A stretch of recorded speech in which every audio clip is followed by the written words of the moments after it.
All right. I'm Patti Koranda. I go by PK. I'm treasurer of the Central Illinois Beekeeping Association. And so I'm here helping Karen talk about bees. Karen? Hi, I'm Karen Schmidt, and my husband John Elchurch and I are relatively new beekeepers. We have somewhere between 4 and 6 or 7 hives, depending on the year. And I would say the more we know we don't know. So I'm grateful to Patti for joining us today. Okay, yeah, and part of our club does the mentoring process. Actually, Karen won a hive during the class we took. We offer classes. So we offer classes, we do mentorships, we have fellowships. We have several hives out at Sugar Grove Nature Center that we invite people out to kind of go hands-on inspections, we'll call them. We have what we call Bees and Brews, and that's where we kind of talk and socialize and talk about bees and what's happening with your bees and what's happening with our bees and how to solve this problem, that problem, because sometimes the girls just don't read the same books we do. But it's always fun to talk about them over a nice cold beer. All right. We're here at the Miller Park Zoo at their observation hive. So we're in great temperature, and we've got the girls working behind us. They can fly in and out and gather their pollen and do whatever they need to do. All right. Okay. Let me ask you before we get started, maybe you can tell people how you got into beekeeping. My sister. Oh. My sister was a beekeeper for about 30 years, and I was getting ready to retire. And what am I going to do in my retirement? So what am I going to do? And so it's because actually my sister's first exposure of me, I'm kind of like, I don't want to do this. But then I got thinking about it, and I took one class, and it piqued my interest a little bit more. So then I retook the class, and then, okay, I'm going to retire. I need to do something with my time. And so that's how I got into it. Very good. And how did you get into it? Well, I grew up in a family that had my great uncle Charlie Brown, actually, from Sweet Valley, Pennsylvania. And as near as I can tell, I reckon he was the weatherman, the post office guy, and he was the local beekeeper too. And I just grew up with stories around him. My husband is master gardener, master naturalist. We have a lot of interest in pollination, pollinator plants. Have a great partnership with Matt Erickson, where we keep our hives, and I don't know, it just started to kind of it gets under your skin in a good way, not like a sting, but in a good way. It does. Once you understand the life that they have, the little hierarchy and the socialization skills that they have, you become very fascinated with them. So I find them very fascinating, and I am more than willing to talk about them all you want to hear. Yeah, and you're fabulous at it. Patti is a great educator. All right. So we're lucky to have her. Okay. Did you want to get started with your part of this? Okay, so bees are our friends. Again, I'm with Central Illinois Beekeeping Association. We are a local group that supports our local beekeepers. We have monthly meetings where we kind of do educational. We do another monthly is the Bees and Brews I talked about. We do put on classes typically in January. But again, giving support to those other beekeepers, because there's so many times, so many different questions. And something will happen and I'll kind of like, well, I've never seen that before. What's that mean? And again, reading your bees, listening to your bees, listening to what they tell you is very important. So that's part of it. So if I look at this, I have 4 yellow stingy things there. Now, they all sting, but we want to kind of look and see who we have. So on the left side, I have 2 creatures. The top one is very prevalent right now. That is a yellow jacket. Below it is the mud dauber. That's the one that makes like a little mud nest for it. Those are actually wasps. And if you can compare them to the other 2, which are bees, wasps are shiny, bees are fuzzy. All right, so we'll go that way. Wasps are meat eaters, bees are vegetarians. Actually, that yellow jacket will actually eat the honeybee.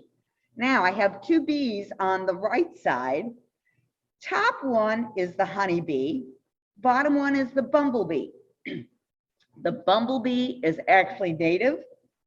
The honeybee is actually European. They are not native, but honeybees make the only product that man eats. So when settlers came over from Europe, they came here and realized, you don't have honeybees.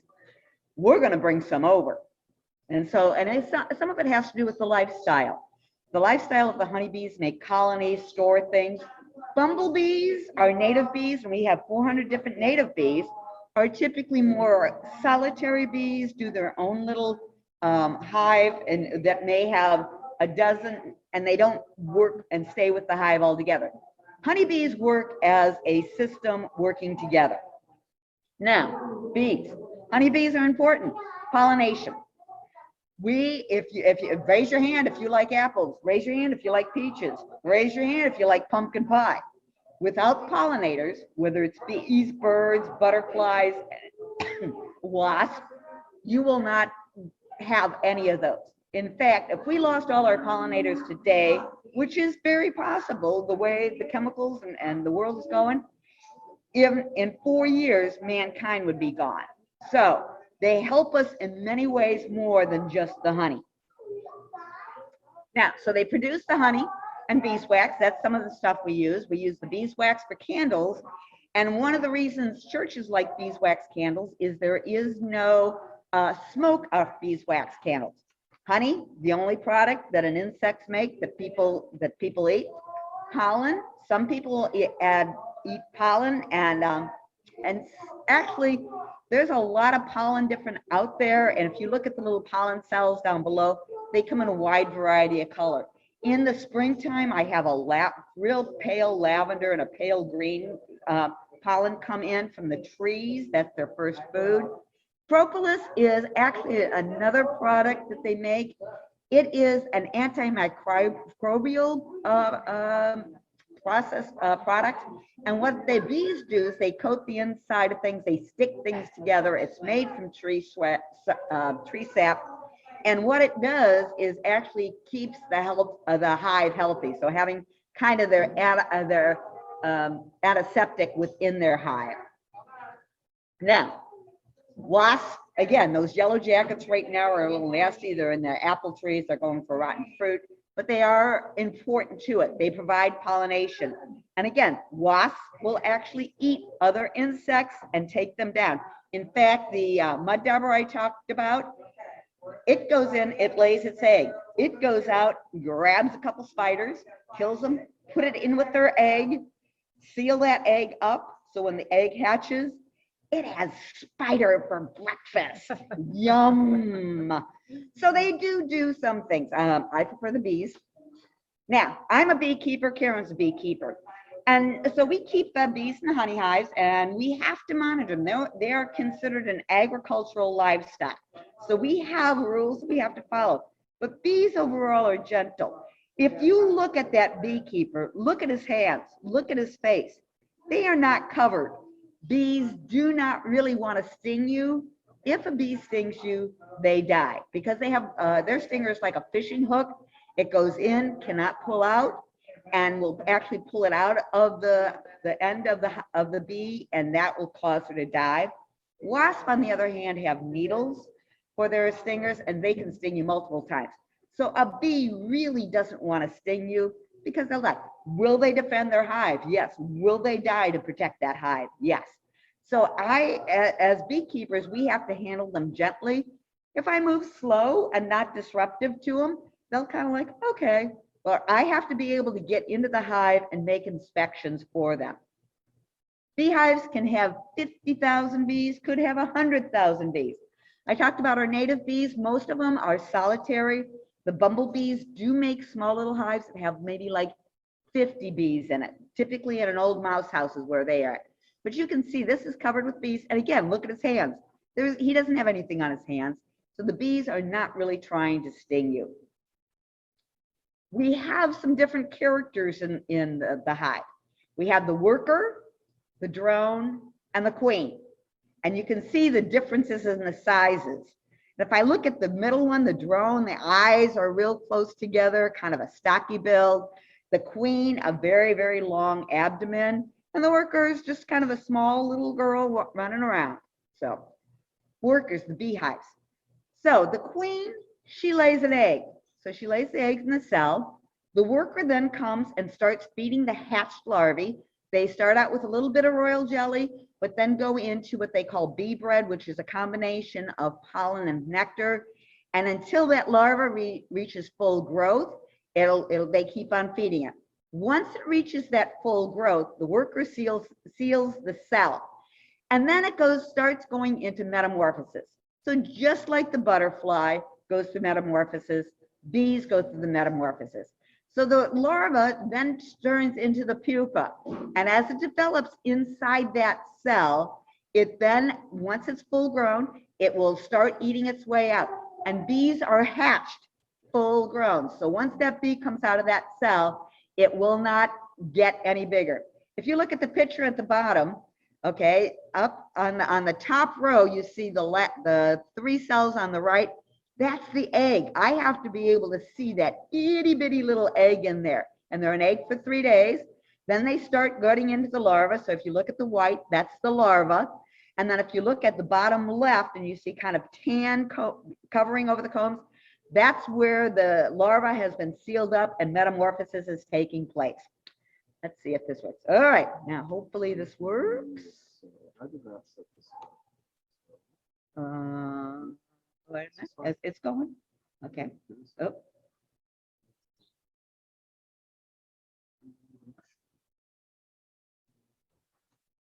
That one, yeah. All right. So this is a little video that shows it. Oops. That's the little egg. That's the larva eating the royal jelly and then more. See how it moves, gets more food. And it eats inside that cell. Here's where it's going through metamorphosis.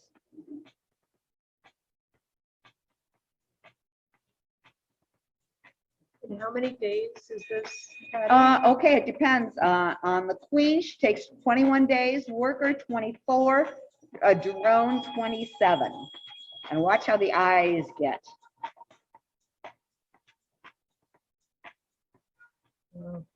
Uh-oh. Yep.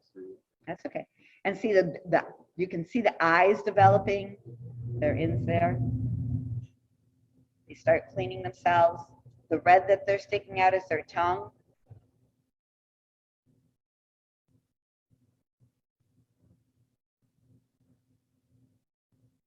All right. Okay. Back to speech.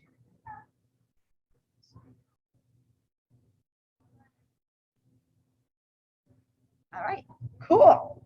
So again, that was, so birth at 21 days for the eggs.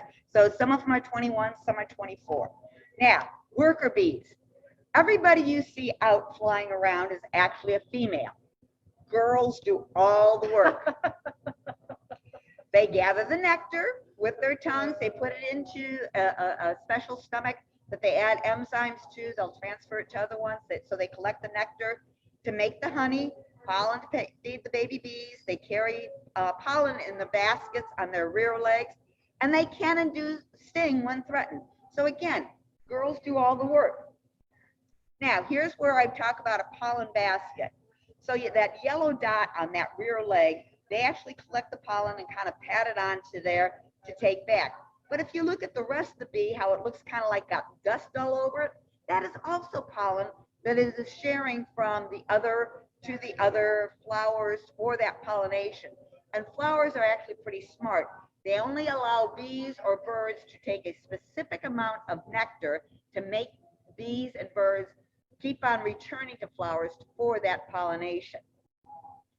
Now, workers, they only live about 6 weeks. So that once they've emerged, first thing, as soon as they get out, you saw it on that video, they start cleaning out the honeycomb. They just were born in, they start cleaning it. Their first week, they're feeding the larvae, so they're getting food to it. They start building honeycomb. What they have is some glands on their abdomen that they actually slide out little flakes of wax, and they pat that together to make the comb. They'll stand at the front, so the bees that are out flying and bringing back nectar will transfer it to a bee that's at the opening at the door, and she will then add her enzymes, and then she puts the nectar into the comb. And once they dehydrate it, it'll change it into that honey. So at 2 weeks, they start guarding the hive. So you'll have bees out at front, they're guarding. They'll also do what they call fanning. They'll stick their rear end up and fan their wings, which shares a pheromone so everybody can find their way home. Bees can smell very well, so they can find food and different flowers very well. They've got to take the corpse out. So anybody who dies inside the hive, they remove. Bees do not potty in their hive, so they have to go out and fly. The last 3 weeks, she goes out and flies 2 times around the world. She flies that many times just to collect 1/12 of a teaspoon of honey. So she flies them back, collecting nectar, pollen. But another big source is water. And sometimes that can be an issue with neighbors because your bees are in my pond. One of the things I do, I've got my hummingbird feeders up. I give them a little water dish that I make sure stays full for the bees to, oh, here's the water, okay. Because they need water to cool their hive, to make the honey, and within that. She flies so much, she literally wears her wings off and typically dies out in the field. So just like when you see a butterfly when it's got kind of frayed wings, that's what happens. They fly so much, they literally wear their wings out. Now you boys, drones, you have one job, and that's to mate. You have a fuzzy butt. You don't even have a stinger. You want to mate. Now they go on mating flights, and it sounds like a good deal for you guys, except it breaks off and stays with her. So you're gone. But also this time of year, I will find lots of dead drones in the front of my hives because all they do is eat. And if they're not mating and they're just eating all my winter stores, the girls are going to kick them out. So they kind of decide, no, you're out of here, big guy. And you can see on him, he's got really big eyes. And that's, again, a way for him to be able to see things. Now, you have a queen. There is one queen per hive, but she is not the boss. Her goal is to lay eggs. Remember, the bees only last 6 weeks, so she has to lay 2,000 eggs a day, especially during the spring, to try and be able to have enough bees in the hive to be able to continue the hive. So she really isn't the boss. The workers in general are the boss. They don't, but there is no one. They kind of make a consensus decisions as to what happens in the hive. So they want to keep this queen happy. They feed her, they clean up after her, they groom her, and so she will have a little circle of bees around her doing all the work for her. Now, so she hatches. Now, how does an egg become a queen? All eggs, if they are female eggs, they can become a queen. How the bees do it, they feed an egg royal jelly the whole life. And if they do that, it will develop into a queen. The worker bees, they get a little bit of royal jelly at the start, but then go to the bee bread, the pollen and nectar. But if it's spelled royal jelly, which is a special mixture, kind of looks like yogurt, like a vanilla yogurt, to tell you the truth. If they feed that to the egg and larvae, it develops differently. So she comes out, and it looks almost like a big peanut hanging down from the cell. She emerges. She goes on the nuptial flight. She's a little hussy. She goes up, and if it's a good flight, she'll mate with 50 drones. Because she only has, then she comes back and starts egg laying. All the egg and sperm she has for her life is in her now. Now, worker bees lasted approximately 6 weeks. Drones, they last till the fall. But the queen, she actually will last 2 to 5 years. Now, at the end of 5 years, she may be running out of sperm and egg, and that's when the workers bees decide, we need a new queen. So she will actually swarm. So when a swarm happens, it's the original queen goes out, maybe makes a new nest. And the bees trying to do some insurance, they'll make anywhere 6 to a dozen eggs into queen cells. And that's one of the things as a beekeeper I have to look for because I know they're going to swarm. So I look for those. But what happens then, and this is the Game of Thrones, the first queen comes out. She goes and seeks out all the other queen cells and slashes them to kill them. So because there can only be one, but the workers are trying to go make sure at least one hatches. So that's what happens within that. Game of Thrones going on. Now on the bees, it has 3 regions. You got the head, the thorax, and the abdomen. The head, they have compound eyes. So if I look at that head on the side, those big kind of semicircle dark spots, those are the compound eyes. If you look at top, a little red dot, that is a simple eye that they have, and there's a couple more. They use their antennas to measure and touch, and they have like a little elbow in there. The queen actually measures the size of the cells and decide what kind of egg will last. They have mandibles to eat, and their proboscis is actually for drinking. They do not breathe through their nose, so they lap up the nectar and the other fine particles. This is what a compound eye looks like. And you actually have something in your house probably that works on this same principle. Your TV works on, you talk about how many pixels are in there. The more pixels you have, the clearer your objects look on television. That's because on TV, just like the eyes, each circle is a specific color. And so that's what they see. So when the bee looks out, this is what they see. Kind of like if you had a TV with low pixel counts, this is it. There's a woman, her arm holding it up. So that's how the bees see. But they also see something different. They see in ultraviolet light, UV. So if you look at the yellow flowers, that's what we see. Now, on the red and white with the blue background, that is the same flower, but that's what the bee sees. And what the flower is doing is trying to highlight the center, so red bullseye, come here, this is your target, come get into it.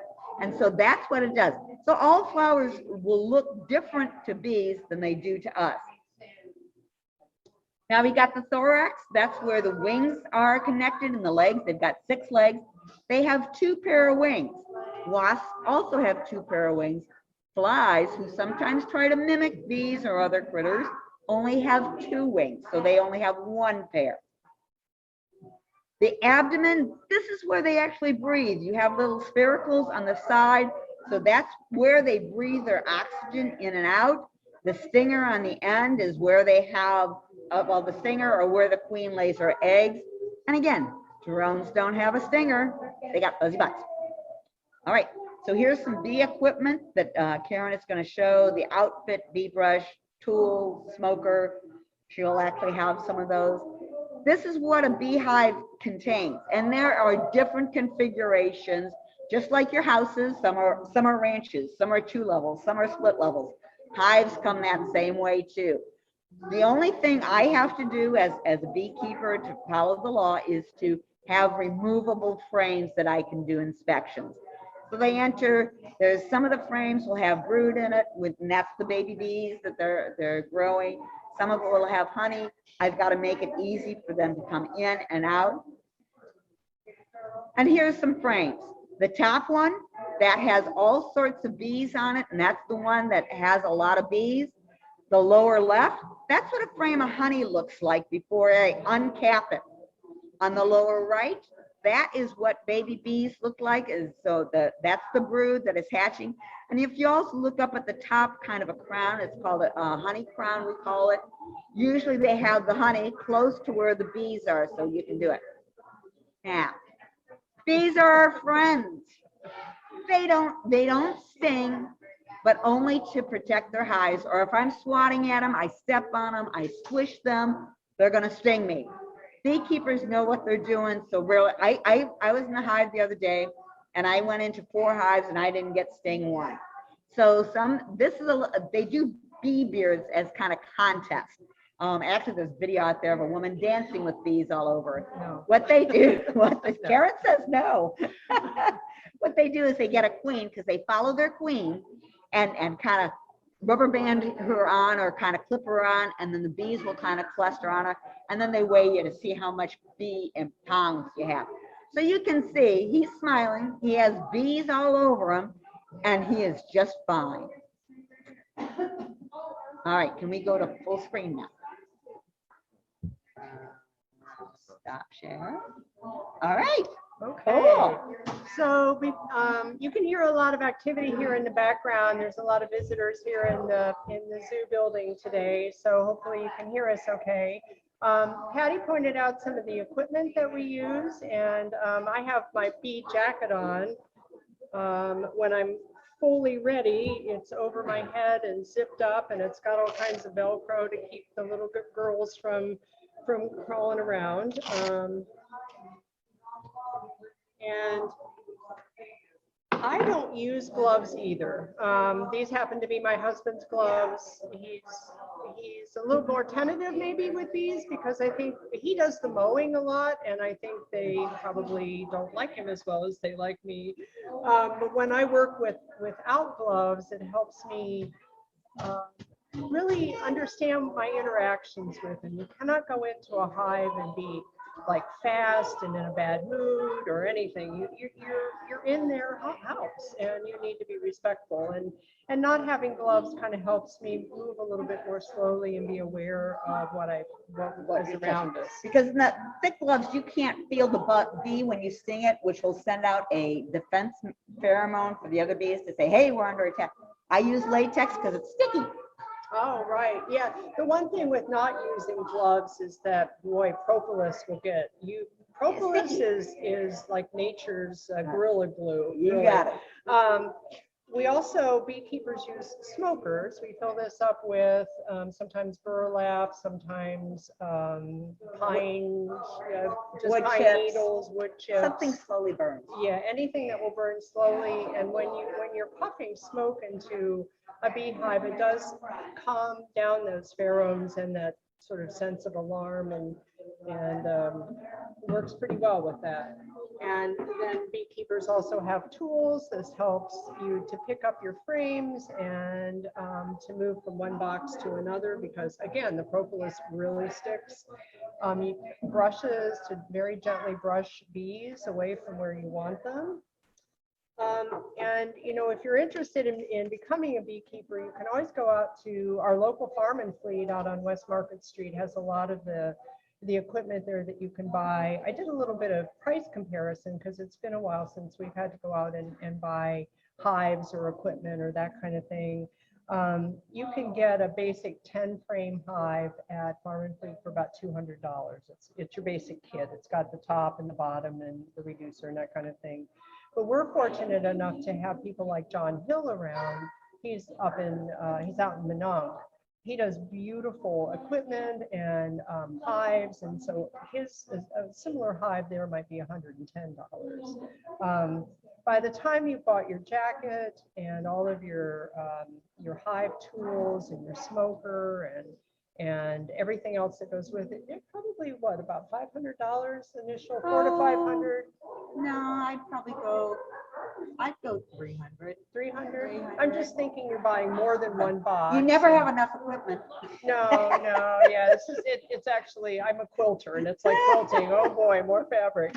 I will also say, in our experience, a lot of the equipment is 10-frame. And we much prefer 8-frame, and the reason for that being that once the honey really starts coming in and you do an extraction, it is really, really heavy. I mean, it's when you're picking up a box of fully loaded frames with honey, it's As an old fart, I actually lift up frame by frame, so it doesn't matter to me whether they're 8s or 10s when I do my inspections. Okay. And again, you will ask beekeepers their opinion to a question, and 10 beekeepers will give you 20 different answers, and they are all very opinionated. Right. Yeah. You have to do what works for you. That's right. And yeah, a lot of it is comfort and just how you interact with the bees. Also, there's questions about beekeeping in both Bloomington and Normal. You can have your beehive in Bloomington. It's all permitted use by ordinance. You need to register them with the State Department of Agriculture, and that's just a good idea anyway. And actually, that's the law for everybody, in town or out of town, all through the state. They're a livestock. There's also a place you can register called Drift Watch. So if you're out where you think that you might, like if you're out in the county, for example, you might be able to, you might worry about any crop fertilization or that kind of thing. And Drift Watch does those kinds of communications for you to help control that. But within the city of Bloomington, it's just that if you have less than an acre of land, you can have up to 2 beehives, and they need to be in the rear of the property. They need to be 10 feet away from the edges of your property. In normal, I believe the municipal code is silent on it, which means people have apiaries in normal. And wherever you have them, it's probably a good idea just to check in and make sure that your neighbors are kind of aware of what you're doing. I know people who are bribe them with honey. Well, bribe them with honey. And, you know, I think we do need to be aware that some people really have, they're very allergic to bee stings. So, you know, just being mindful of that. It's a great opportunity to teach people about beekeeping and to reassure them that, you know, they're not hornet wasps or Africanized or all the other horror stories that people have about I will bees. actually take my neighbors, put them in a bee suit, take them out to the hive and have them, you know, kind of like, oh, yeah, they are calm. Yes, they're not, you know, they're not doing anything. So Yeah. So I think we might be ready to take some questions. What are some questions out there for us? Let's see. When are bees in a that went Something. away. Let's go back to the Chapter. Okay, let me see that. So how many boxes would you say is maximum for a hive? Well, Wow. I would say, okay, a hive. One of the things important about 2 hives is, one, you can compare hives to know if you've got a weak hive or a strong hive. right. That's one of the things. But also for your resources, if I've got a weak hive or I lose the queen, I might kind of swipe some frames from the strong hive and share it with the weaker hive to kind of keep them balanced out. A hive is typically, okay, quite often we have what we call brood boxes and supers. Typically, and they come in deep and medium. Like I said, there's all sorts of equipment. I would say an average hive would be like 3 to 5 boxes tall. Right. I think what I personally, when I see a hive that's more than about 5 tall, I start to think about the winds in Illinois, and I just worry about some of that kind of thing. Yeah. That, you know, are they susceptible to that? Yeah, and you can time down, and you start getting into management issues if you start getting higher than that. I can only reach up so far.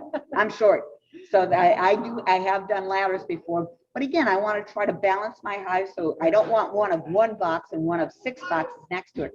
I try to balance that out. Right. Another question, when are bees in, what season are the bees least active? Okay, they are active all year long. Outside their hive is going to be the winter. Okay, bees survive the winter, and they actually keep their hive approximately 90 degrees inside during the winter. What they do is they kind of cluster. You've seen like where penguins kind of cluster for the heat. They cluster around the queen, they cluster around the brood, keeping that warm. But that means they have to have enough food inside their hive to be able to survive. Now, you get a nice day, you think, oh, and we think kind of like, oh, great, we're having all these nice days in the middle of winter. That is actually hard on bees. They do go outside and potty, but then they have when we have the up and down temperatures we have, they have a harder time clustering, getting back into their group to generate that hive. And they will not leave that cluster to get food. So I have to make sure the food I have is up, because they do have a tendency to travel up through the hive as they have food.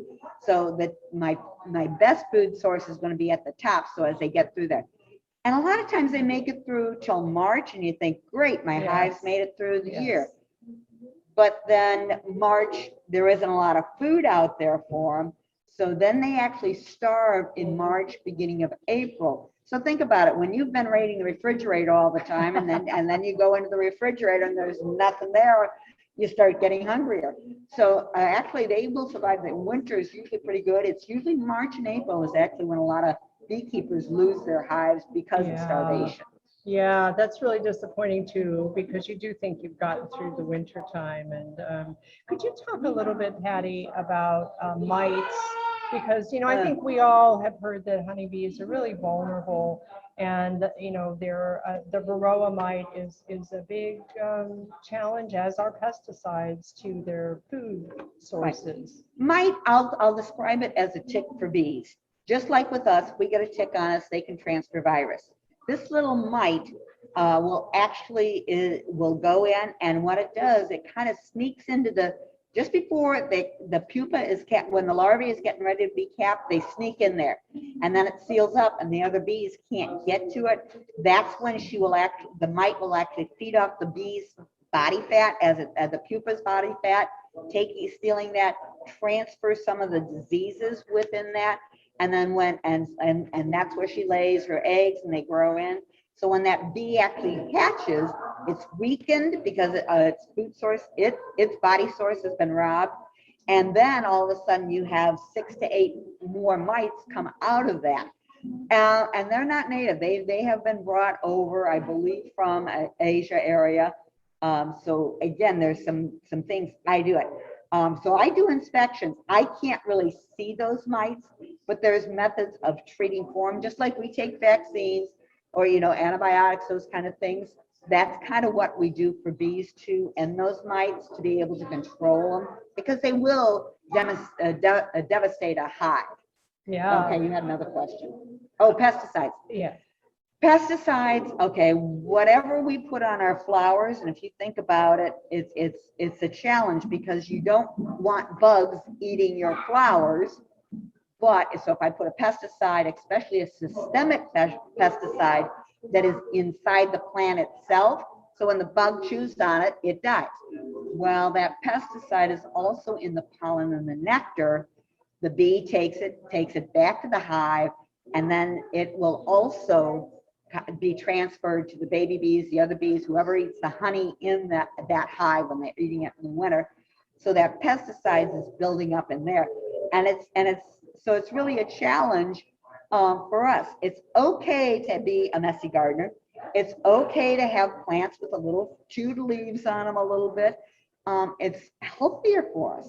So, and you understand where a lot of people don't want bugs eating their stuff, but there are unintended consequences when you use those pesticides. Well, and dandelions. I mean, I had to have a mental shift where dandelions are not pretty in my yard.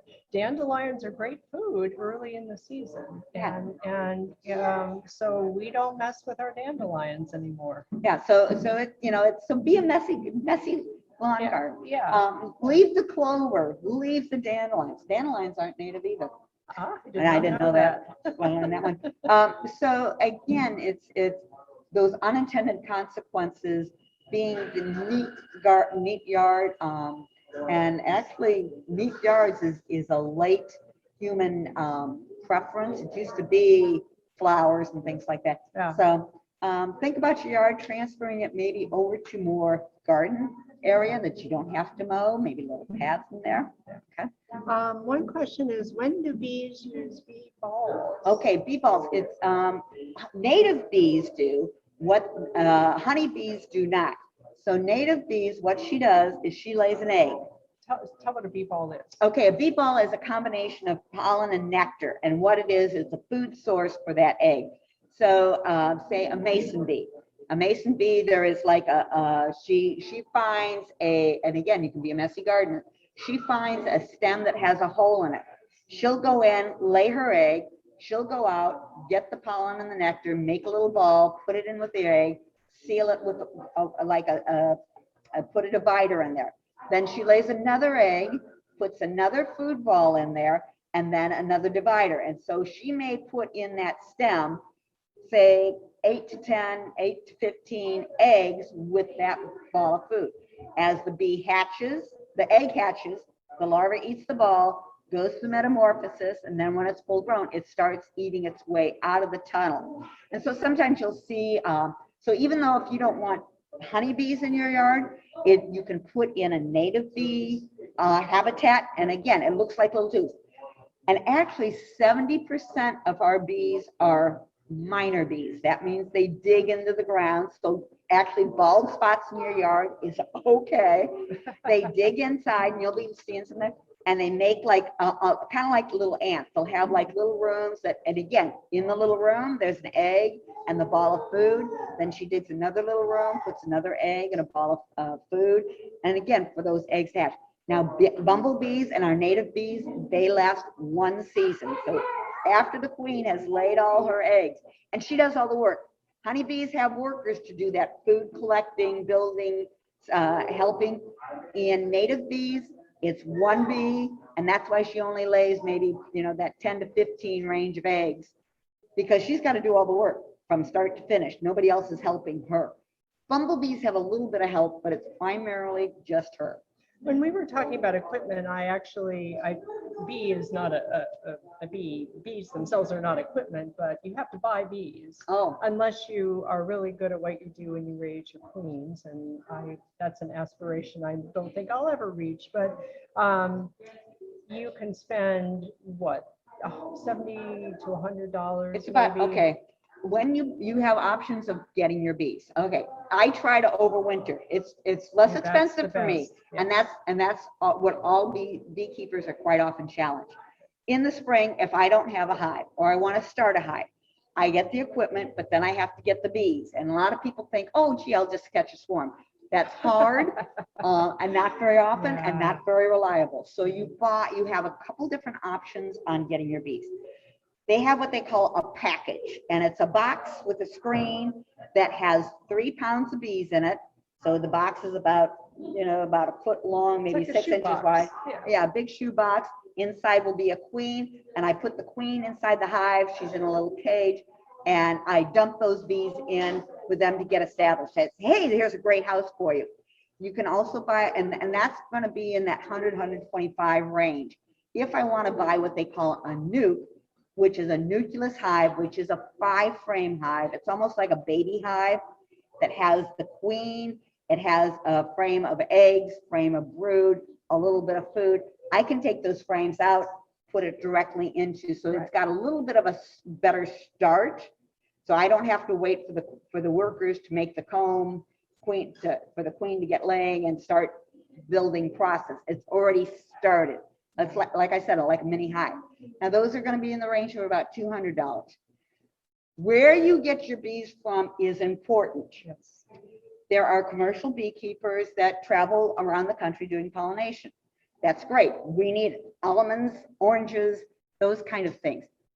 The problem, those bees go through exposed to a lot of chemicals, a lot of hard juice.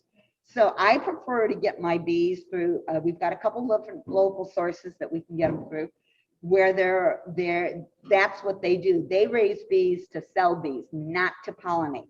Because the ones who go out for pollination and are traveled around the country, they're used hard, they're exposed to a lot of chemicals with that, and so they bring it in and their survival rate is not as good. Now, I can raise queens. It takes, get into beekeeping, just try to keep the hive.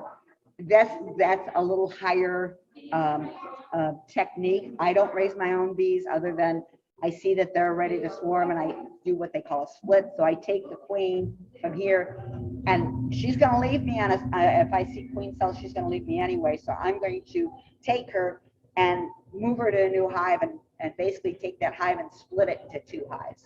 That's what I can do. And we're really lucky through Central Illinois Beekeepers Association. We have folks around here who do raise queens and do go and bring packages and nukes back to us. When you have questions like that, the SEPA Facebook page is a great place to go. And like I said, we do a lot of mentoring. Karen might say, hey, I don't know what's going on in the hive. I might go and we'll go through that inspection together. Somebody asked about inspection. You don't want to go early morning and you don't want to go late at night. Here's the reason. You kind of want to go during the middle of the day. The less bees in there, the easier it is for you to inspect. Well, the bees are out foraging during the day. They're there. If I go out before they start moving around and getting food, all the forages are on there. So the hive may actually have double the amount of bees than if I wait till 10 o'clock, 11 o'clock, go in inspection. I just have the nurse bees inside, which the nurse bees, their role is to take care of the larvae and make wax and make honey, those kind of things. All the fourth, so half the bees are out getting food, so it's easier for me to manipulate those frames, look for it. If I wait till night, all those foragers are back in, so if I go in, I've got one hive that's kind of in the shade, a late afternoon shade, so they have to come back a little earlier. The foragers are a little bit more of your aggressive bees because they have learned, okay, I worked hard for this honey, I'm going to defend this honey. You're right. So a good time is more so during the day. Right. And not during rain or anything. Okay. The battery's on low. You can use. Can you plug in? No. Oh. You can use my extension. Okay. Okay, we're gonna be close. Our battery is running low. Sorry. What other questions do we have? Time of day, about no. Okay. I think you've exhausted all your questions that you have in the chat. Okay. Yeah, like I said, I'm willing to talk about bees all day long. Any more questions for Patti or Karen? What was this? I said, any more questions for Patti or Karen? Asking if there's more questions. Yeah, to the participants. Yeah, so while you're waiting for that, I just had a comment. When you talked about the cost of initial beehive and the 5 boxes in that, and my mouth kind of dropped a little bit, but and you talked about the question about, how do you get into beekeeping? Well, I was basically tricked into it, but There's two sides to this story. right, it is. I was blessed with a hive from John and Karen, and they've been taking me along and showing me how to do it. And I'm up to 3 boxes now, and they seem to be doing pretty well. Yeah, so thank you for that. You can't learn enough about it, right? Well, Patti and Karen, thank you so much for starting off our 10th season with, I think, a very interesting and delightful program. Anything, Jeff, that you'd like to add from the museum's perspective? Yeah, of course, this is, I don't know, maybe 6 or 7 years we've been doing this together as a partnership, and we really enjoy having you on. And thanks to Tori and of course Jacob and everybody for our technical support, because this particular one had a lot of moving parts, and I think it went really well. Yep. But I'll ask you to join us, the museum and Illinois Wesleyan, for the second Lunch and Learn of the season with Dan Roberts, Associate Professor of Math, and Zahaya Drisi, I believe it is. Yep, that's correct. Okay, that's correct. Thank you. Of Illinois Wesleyan University as well, and they'll present a program about the useful applications of math in everyday life. Mathematics can be used to analyze trends that make predictions about the future, and they will examine a couple scenarios that I'm interested in from the local community where a mathematical approach is being used to help gain insights, establishing a grocery in a food desert and installing an aquatic complex in a neighborhood. So you certainly want to tune in for that next month, October 14th.